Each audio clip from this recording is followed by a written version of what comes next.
નમસ્કાર વિદ્યાર્થી મિત્રો, ધોરણ 11 સાયન્સની અંદર જે આપણે ટૉપિક શીખીએ છીએ ચેપ્ટર નંબર 7 ઇક્વિલિબ્રિયમ એટલે કે સંતુલન. બરાબર, એની અંદર આપણે સંતુલન પર અસર કરતા પરિબળોમાં આપણે વાત કરીએ છીએ. એમાં આપણે સાંદ્રતાની ચર્ચા કરી હતી. આજે આપણે દબાણ અને તાપમાનનો સંબંધ જોઈએ છે. તો સૌપ્રથમ વાત કરીએ આપણે કે દબાણના ફેરફારની અસર સંતુલન પ્રક્રિયા પર કેવી રીતે થાય છે. ઓકે મિત્રો, તો પહેલાં તો આની અંદર જે 1 by 1 મુદ્દાઓ આપ્યા છે, મુદ્દાઓને ખાસ નોટ્સ કરીશું કે દબાણના ફેરફારની સંતુલન પર જે અસર છે એમાં મુખ્ય જે વસ્તુ છે કે પ્રક્રિયા સંતુલિત સ્થિતિ પર હોય. બરાબર, તો એ દરમિયાન જો આપણે દબાણનું મૂલ્ય વધારીએ છીએ તો જે વાયુમય પ્રણાલી છે એ વાયુમય પ્રણાલી પર જ દબાણ ફેક્ટર કામ કરે છે. જો પ્રક્રિયાની અંદર ઘન કે પ્રવાહી કન્ટેન્ટ જો વાપરેલા હોય, પ્રક્રિયકો વાપરીએ છીએ, તો એ દરમિયાન દબાણની અસર ઘન પ્રવાહી પર જોવા મળશે નહીં. ખાલી કોના પર જોવા મળશે?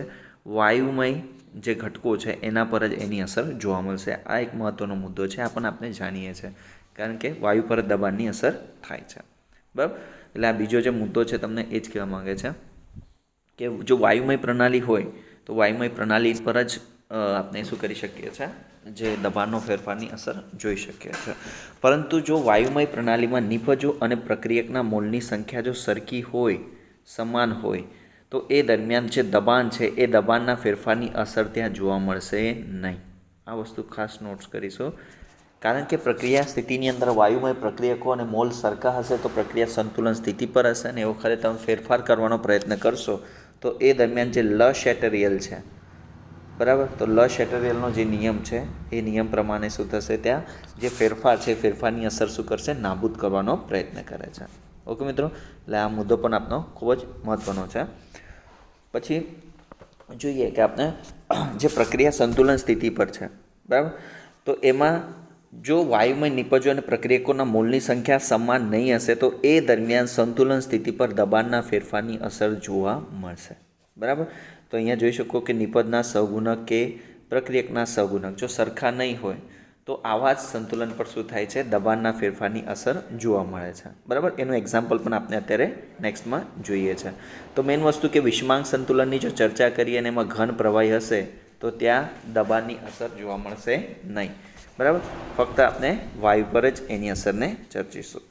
ઓકે, તો આના માટેનો મહત્ત્વનો મુદ્દો છે કે એક્ઝામ્પલ તરીકે આપણે કોઈ પાત્ર લઈએ છીએ, બરાબર, તો એ પાત્રની અંદર જે કોઈ પદાર્થ આપણે ઉમેરેલો છે, ઓકે, જો એ દરમિયાન આપણે જો વાયુ મિશ્રણનું કદ ઘટાડવાનો પ્રયત્ન કરીએ, હવે વાયુ મિશ્રણનું કદ ઘટશે કેવી રીતે, તો એના પર આપણે દબાણ આપવું પડશે. XYZ કે આપણે સમજો કોઈ સરકી શકે એવો પિસ્ટન લઈએ છીએ, બરાબર, એ પિસ્ટનને જો આપણે નીચે તરફ ધકેલવાનો પ્રયત્ન કરીશું તો એ કેસની અંદર આપણે જોઈ શકીએ કે પિસ્ટન જો ખસીને નીચે તરફ અહીંયા સુધી પહોંચે છે તો આ મિશ્રણનું કદ શું થશે, ત્યાં ઘટી જશે.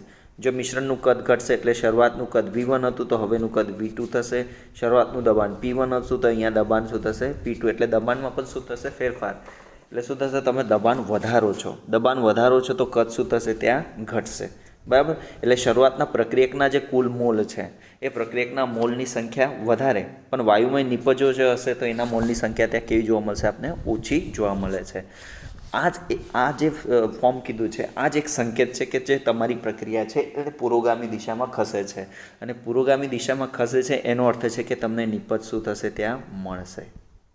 ઓકે મિત્રો, ફરીથી રિપીટ કરું છું, જો દબાણ આપણે વધારીએ છીએ, દબાણ વધારીએ એનો જ અર્થ કદ શું થશે, ઘટશે. બરાબર, તો વાયુમય પ્રક્રિયકના મોલની સંખ્યા આપણે વધારે લીધી છે, જો વધારે લીધી હશે તો દબાણ વધારીએ છે તો એ દરમિયાન કદમાં ઘટાડો થશે, તો પ્રક્રિયકો શું થશે, એકબીજાની વધારે નજીક આવે તો એ દરમિયાન પ્રક્રિયા થશે અને એ પ્રક્રિયા પુરોગામી દિશા તરફ ખસશે. બરાબર, અને પુરોગામી દિશા તરફ થશે તો સંતુલન જે છે તમારું જમણી બાજુ તરફ જશે. તો વાયુમય પ્રક્રિયકો જે શરૂઆતમાં હતા શું થશે, એ દરમિયાન જે નિપજ તમને મળતી હશે એ દરમિયાન મોલની સંખ્યા કે દબાણ શું થશે, ઘટતું જોવા મળે છે. એટલે અહીંયા તમને આ કન્ટેન્ટ સમજાવવા માટે આપ્યું છે કે દબાણ વધતા પ્રક્રિયામાં જો તો વધારે વાયુના મોલથી એટલે ડાબી બાજુએ અને ઓછા વાયુના મોલ તરફ એટલે કે જમણી બાજુએ, કે આ બાજુ આપની શું હશે, નિપજ, અને આ બાજુ શું હશે, આપનો પ્રક્રિયક. બરાબર, એટલે એક વસ્તુ ફરીથી કે દબાણ જો વધારીએ છે તો કદમાં ઘટાડો થશે, એટલે પ્રક્રિયકના મોલની સંખ્યા વધારે છે ત્યારે નિપજના મોલની સંખ્યા કેવી મળશે, આપને ઓછી મળે છે, અને સંતુલન કઈ દિશામાં ખસે છે, આપનું જમણી બાજુએ. बराबर, એટલે આપણે નિપજ મળશે। તો આ કેસમાં શું થશે કે જે ક્યુસીનું મૂલ્ય છે, આ ક્યુસીનું મૂલ્ય કેસીના મૂલ્ય કરતાં કેવું થશે? ઓછું થશે। બરાબર, આપણે કાલે વાત કરતા હતા કે ક્યુસીનું મૂલ્ય જો ઓછું આવતું હોય, બરાબર, તો એ દરમિયાન પ્રક્રિયા કઈ હશે? આપણી પુરોગામી દિશામાં જાય છે। એટલે કે કેસીનું મૂલ્ય વધારે એટલે પ્રક્રિયા કઈ હશે? આપણી પુરોગામી। અને પુરોગામી પ્રક્રિયા હશે તો આપણે શું મળે છે? નિપત્યથી મળશે। એટલે પ્રક્રિયા આપણા માટે ઉપયોગી સાબિત થશે। ઓકે મિત્રો, તો આ વસ્તુને સમજવા માટેનું જે એક્ઝામ્પલ છે, એક્ઝામ્પલ આપણે લઈએ છીએ કે કાર્બન મોનોક્સાઇડની હાઇડ્રોજન સાથેની પ્રક્રિયા દરમિયાન મિથેન અને પાણી મળે છે। તો આ પ્રક્રિયાની અંદર જુઓ તમે કે કાર્બન મોનોક્સાઇડનો 1 મોલ છે, અહીંયા 3 છે, એટલે ટોટલ કેટલા થશે? આ બાજુ 4 મોલ વાયુમય પ્રક્રિયકો છે, અને આ બાજુ વાત કરીએ તો અહીંયા 1 અને અહીંયા 1, એટલે ટોટલ કેટલા થશે? 2 મોલ વાયુ નિપજો છે। તો જો આપણે પ્રક્રિયકોના 4 મોલ છે અને નિપજના કેટલા મળે છે? 2 મોલ મળે છે। તો આના પરથી આપણે એક કહી શકીએ કે પ્રક્રિયકોના મોલની સંખ્યા વધારે છે અને આપણે શરૂઆતમાં દબાણ વધારીએ છીએ તો કદ શું થશે? ઘટે છે। કદ ઘટે છે તો એ દરમિયાન વાયુના મોલની સંખ્યા શું થઈ? ત્યાં ઘટી। એટલે સંતુલન કઈ દિશામાં સ્થાપિત થયું? પુરોગામી દિશામાં। અને પુરોગામી દિશામાં સાબિત થાય તો એનો અર્થ છે કે જે નિપજો છે એ નિપજો આપને મળે છે, એટલે પ્રક્રિયા પ્રતિગામી દિશામાં ખસશે નહીં। ઓકે મિત્રો, એટલે આ એક વસ્તુ ખાસ છે અને આ મુદ્દો પણ તે આપણે નોટ્સ કરીશું કે દબાણનો વધારો એનો અર્થ છે કદનો ઘટાડો। કે અચળ તાપમાને જો તમે સંકોચન કરો છો એટલે કદ અડધું કરશો એટલે શું કરો છો? દબાણ વધારો છો। તો દબાણ કેવું થશે? તમારું વધારો એટલે કે બમણું થશે।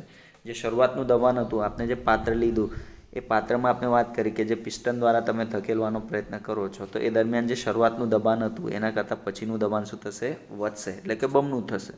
બરાબર, અને એ બમણું થશે અને સંતુલનને આપણે કઈ દિશામાં લઈ જાય છે? પુરોગામી દિશા તરફ ખસેડે છે। બરાબર, અને આ દરમિયાન લ શેટલના નિયમ પ્રમાણે શું થશે? જે સાંદ્રતા છે પ્રક્રિયક અને નિપજની આંશિક દબાણ અને સાંદ્રતા શું થશે? તે આપણે વધતી જોવા મળશે, કારણ કે દબાણનો જે સંબંધ છે આપણે સાંદ્રતા સાથે દર્શાવે છે કે પી ચલે છે સાંદ્રતા, એટલે વાયુમય મોલની સંખ્યા એ સરખી તમને જોવા મળશે। ઓકે મિત્રો, ચાલો, અને આપણે જે મુદ્દાની વાત કરી કે લ શેટલના નિયમ પ્રમાણે સંતુલન કઈ દિશામાં ખસશે? આપનું પુરોગામી દિશામાં ખસશે।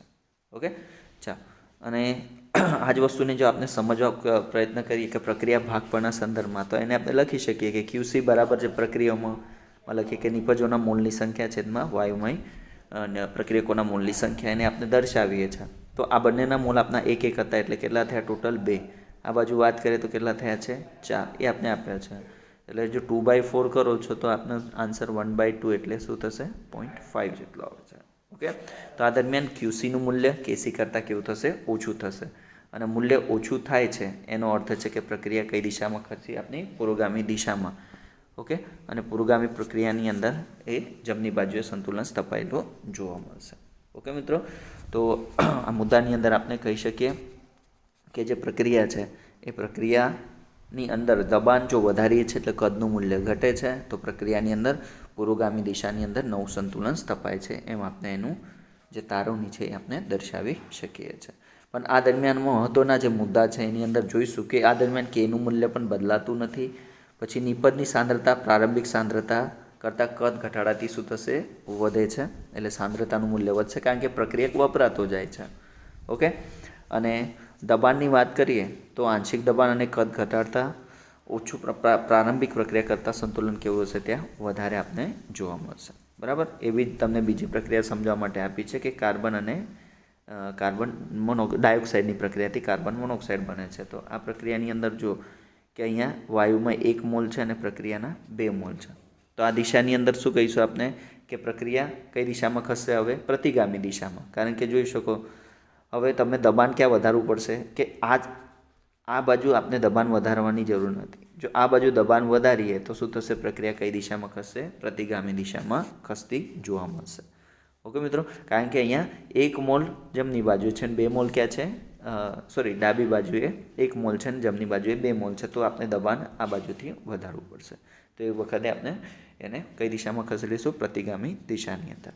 બરાબર, અને આ 2 મુદ્દા આપ્યા છે નીચે મહત્ત્વના કે વાયુમય મોલ જો પુરોગામી દિશામાં વધતા હોય તો કુલ દબાણ વધારાથી કઈ દિશામાં થાય છે? પ્રક્રિયા પ્રતિગામી દિશામાં। ઓકે, અને જો પુરોગામી દિશામાં વાયુમોલ ઘટતા હોય તો પ્રક્રિયા કઈ દિશામાં? પુરોગામી દિશામાં થાય છે। ઓકે મિત્રો, તો આ વસ્તુને આપણે નોટ્સ કરીશું। ઓકે, ચાલો, આ સાથે આપણે બીજો મુદ્દો જોઈએ છે કે નિષ્ક્રિય વાયુના ઉમેરાની અસર. તો મિત્રો, આ મુદ્દાને આપણે એકદમ શોર્ટમાં પૂરો કરીએ કે યાદ રાખજો, નિષ્ક્રિય વાયુના ઉમેરાથી કોઈ અસર પ્રક્રિયા સંતુલન સ્થિતિ પર જોવા મળતી નથી. ઓકે, આ વસ્તુને ખાસ નોટ્સ કરજો, કારણ કે નિષ્ક્રિય વાયુ આપણે જાણીએ છીએ એ ઓલરેડી પોતાની કન્ડિશન પર કેવા હોય છે, એક આઈડિયલ હોય છે. ઓકે મિત્રો, ચાલો આના પછી જ આપણે નેક્સ્ટ મુદ્દો છે કે રાસાયણિક સંતુલન પર તાપમાનના ફેરફારની અસરની વાત કરીએ છીએ.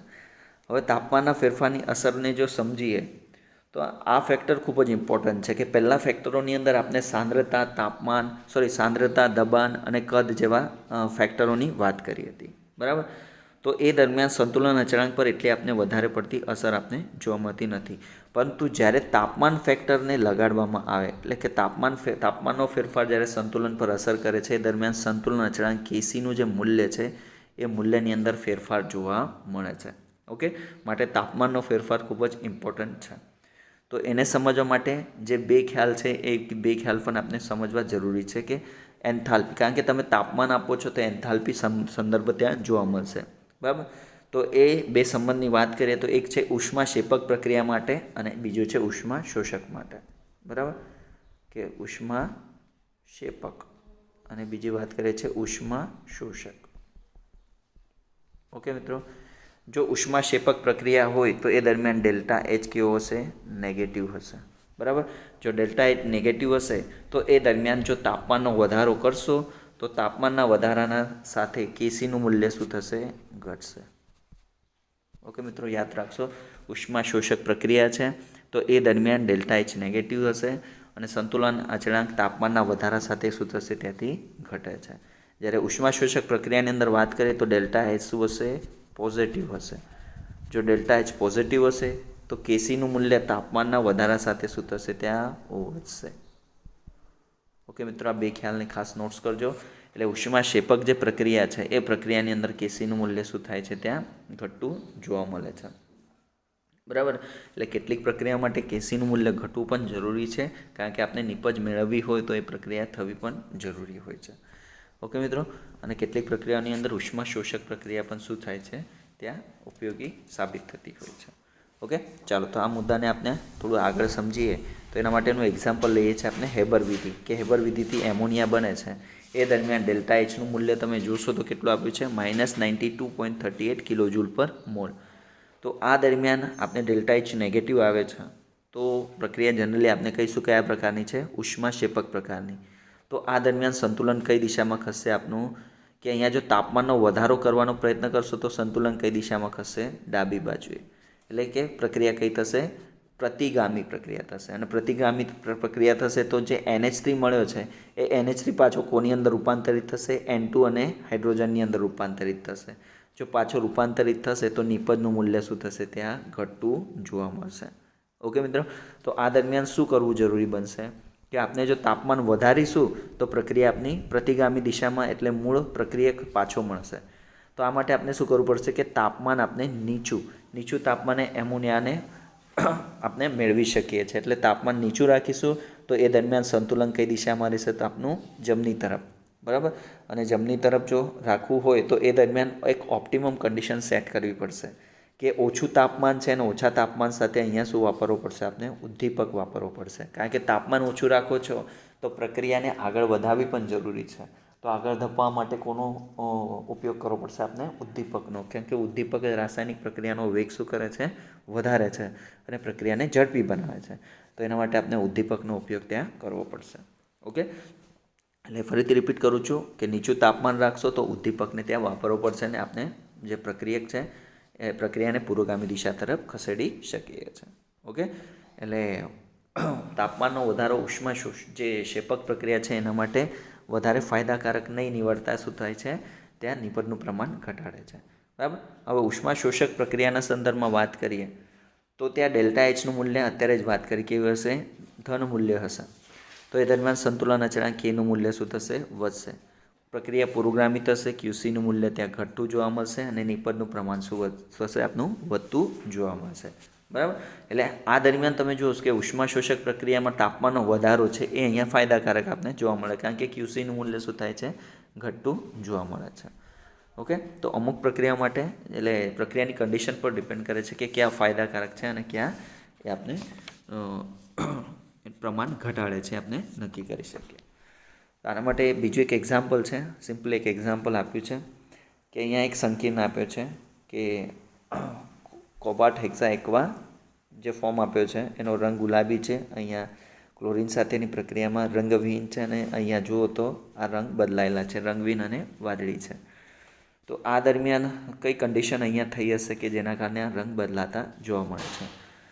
તો શરૂઆતમાં કીધું કે આ કન્ડિશનની અંદર જે રંગ આપ્યો છે આપણે વાદળી રંગ, તો એ દરમિયાન મિશ્રણનું જે તાપમાન છે ઘટાડવામાં આવ્યું છે. તો એ દરમિયાન શું થશે? ઉષ્મા ઉત્પન્ન થતી હોય તો પ્રક્રિયા પ્રતિગામી એટલે મૂળ કન્ડિશન પર પાછી ફરે છે. એટલે નિપજનું મૂલ્ય શું થશે? ઘટશે, પણ સાંદ્રતા શું થશે? ત્યાં વધતી, એટલે રંગ શું થાય છે? ગુલાબી બનતો જોવા મળે છે. ચાલો, આ પ્રક્રિયાની સમજતા આગળ આપણે એક બીજું એક્ઝામ્પલ સમજીશું કે જેના આધારે આપણે આ વસ્તુને કમ્પ્લીટ સમજી શકીએ છીએ. ઓકે મિત્રો, તો આના પર જે બીજું એક્ઝામ્પલ છે એ એક્ઝામ્પલની અંદર આપણે જોઈએ કે જે NO2 છે એ NO2માંથી આપણે N2O4 મેળવવો છે કે દ્વિઅણુફોર્મને આપણે મેળવવો છે. તો એ દરમિયાન આપણે એની રાસાયણિક પ્રક્રિયામાં જોઈએ કે NO2 નાઇટ્રોજન ડાયોક્સાઇડનો કથ્થઈ રંગનો વાયુ છે, બરાબર, જ્યારે N2O4 કયો છે? રંગવિહીન વાયુ છે. તો આ દરમિયાન ડેલ્ટા Hનું મૂલ્ય કેટલું છે? -57.2 કિલોજૂલ પર મોલ જેટલું છે, બરાબર.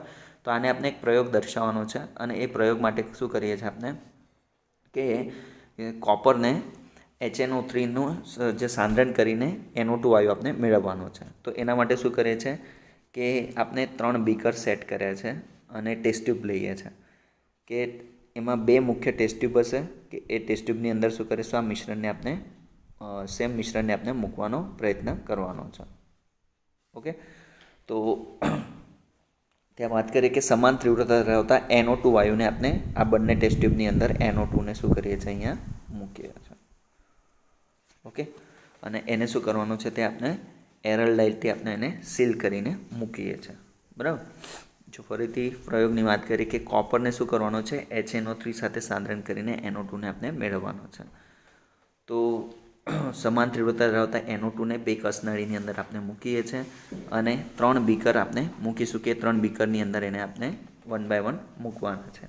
તો સૌપ્રથમ આપણે જે વચ્ચે એક બીકર છે, બીકર 2 નંબરનો, આ બીકર 2ની અંદર શું કરીશું? આપણે ઓરડાનું તાપમાન સેટ કરીએ છીએ. ઓકે, આ 2 નંબરના બીકરમાં કયું તાપમાન? ઓરડાનું તાપમાન સેટ કરીએ છીએ. તો જે બંને ટેસ્ટ ટ્યુબ છે એ બંને ટેસ્ટ ટ્યુબ સરખી જ છે, બરાબર. 298 કેલ્વિન તાપમાન પર એને આપણે અહીંયા મૂકી છે. તો એને આપણે થોડા સમય કે 8 થી 10 મિનિટ સુધી બીકર 2ની અંદર રાખીએ છીએ, બરાબર. હવે ઓરડાના તાપમાન સુધી એને આપણે મૂક્યા પછી શું કરવાનું છે? થોડા સમય પછી આ બંને ટેસ્ટ ટ્યુબને કાઢીને આ એક ટેસ્ટ ટ્યુબને આપણે બીકર 1ની અંદર મૂકીશું અને બીજી ટેસ્ટ ટ્યુબને બીકર 3ની અંદર મૂકીશું. તો પ્રયોગમાં તમને જોવા મળશે કે જ્યાં બીકર 3ની અંદર તમે મૂકો છો, બરાબર, તો બીકર 3ની અંદર જોવા મળશે કે જે ટેસ્ટ ટ્યુબ છે એ ટેસ્ટ ટ્યુબમાં જે તીવ્રતા છે રંગની, કથ્થાઈ રંગની તીવ્રતા એ તમને વધારે જોવા મળશે, બરાબર. જ્યારે બીકર 1ની અંદર જોશો તો ત્યાં રંગની તીવ્રતા ઘટતી જોવા મળશે. ઓકે, આવું શા માટે? કારણ કે બીકર 1ની અંદર આપણે જોવા મળશે કે બીકર 1ની અંદર જે N2O4 છે એ N2O4 બનવાની ક્રિયા શરૂ થાય છે. એટલે કે જે કથ્થાઈ રંગની તીવ્રતા ઘટે છે એનો અર્થ છે કે બીકર 1ની અંદર શું થાય છે કે ત્યાં ઠારણની ક્રિયા થઈ, ઠારણની ક્રિયા થશે એટલે N2O4 બને છે, એટલે રંગની તીવ્રતા શું થશે? ત્યાં ઘટે છે, એટલે N2O4 ત્યાંથી આપણે મળશે. એટલે એ દરમિયાન શું કર્યું આપણે? ઠારણ થવું એટલે ત્યાં તાપમાન ઘટે છે, એટલે તાપમાન ઘટે છે એનો અર્થ પ્રક્રિયા કઈ થઈ છે? ઉષ્માક્ષેપક થઈ છે. ઓકે મિત્રો, એટલે ઉષ્માક્ષેપક પ્રક્રિયા થઈ તો એ દરમિયાન આપણે શું મળશે? એ દરમિયાન આપણો N2O4 જે આપણે મેળવવાનો છે એ આપણે આ પ્રક્રિયાની અંદર મેળવી શકીએ છીએ. પરંતુ બીકર 3ની અંદર જો તમે જોશો તો ત્યાં રંગની તીવ્રતા વધે છે. જો રંગની તીવ્રતા વધે છે એનો અર્થ કથ્થાઈ રંગમાં પાછો વધારો થાય છે. જો વધારો થાય છે એનો અર્થ સંતુલન ક્યાં છે? પાછું પ્રતિગામી દિશામાં, એટલે મૂળ જે પ્રક્રિયક NO2 હતો એ NO2 શું થશે? પાછો આપને મળે છે. જો NO2 પાછો મળે છે, સંતુલન તમારું પ્રતિગામી દિશામાં ખસી જશે. ઓકે મિત્રો, તો આ પ્રયોગ પરથી આપણે એક વસ્તુ સમજી શકીએ છીએ કે જો તમે ઉષ્માક્ષેપક પ્રક્રિયા એટલે તાપમાનનું મૂલ્ય ઘટાડો છો તો એ દરમિયાન તમારે પ્રક્રિયાને તમે શું કરી શકો છો, એક ઓપ્ટિમાઇઝ કરીને મૂળ જે નિપજ મેળવવાની છે એને મેળવી શકો છો. જ્યારે તાપમાનના વધારા સાથે અમુક ટાઈમે શું થશે કે ત્યાં જે સંતુલન છે એ ક્યાં થશે આપનું અહીંયા પ્રતિગામી દિશામાં ખસી જશે, એટલે મૂળ પ્રક્રિયા પાછો મળે છે. ઓકે મિત્રો, તો આ સાથે તમે આ વસ્તુ સમજ્યા હશો કે દબાણ અને તાપમાનના ફેરફારથી સંતુલન પર શું અસર થાય છે અને નિપજ કેવી રીતે મેળવી શકે છે આપને સમજ્યા છે. ધન્યવાદ.